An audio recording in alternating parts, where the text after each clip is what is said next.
നമ്മുടെ അകത്ത് നിന്ന് ഈ മൈൻഡ് ആദ്യം പൊട്ടണം. യോ ഇതൊക്കെ പാവമാണ്, ഇങ്ങനെയൊന്നും അല്ല ജീവിതം. നിങ്ങൾ ചിന്തിക്കരുത്. ദൈവം നിന്നെ ഏറ്റവും ആരോഗ്യത്തോടെയും സൗഖ്യത്തോടെയും കാണാൻ ആഗ്രഹിക്കുന്നു. പ്രിയനെ, നിന്റെ ആത്മാവ് ശുഭമായിരിക്കുന്ന പോലെ നീ സകലത്തിലും ശുഭമായും, നിനക്ക് നല്ല ഗുഡ് ഹെൽത്തും പ്രോസ്പറും വേണമെന്ന് ദൈവം ആഗ്രഹിക്കുന്നു. വഴികൾ തുറക്കും.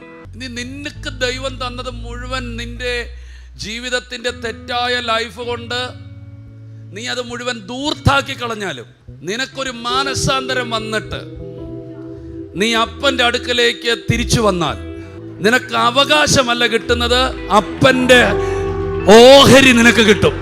നിങ്ങൾ ആരും ചിന്തിക്കരുത് നിനക്ക് തന്നത് നിനക്ക് തന്നു കഴിഞ്ഞപ്പം സ്വർഗം പാപ്പരായെന്ന് ചിന്തിക്കരുത്.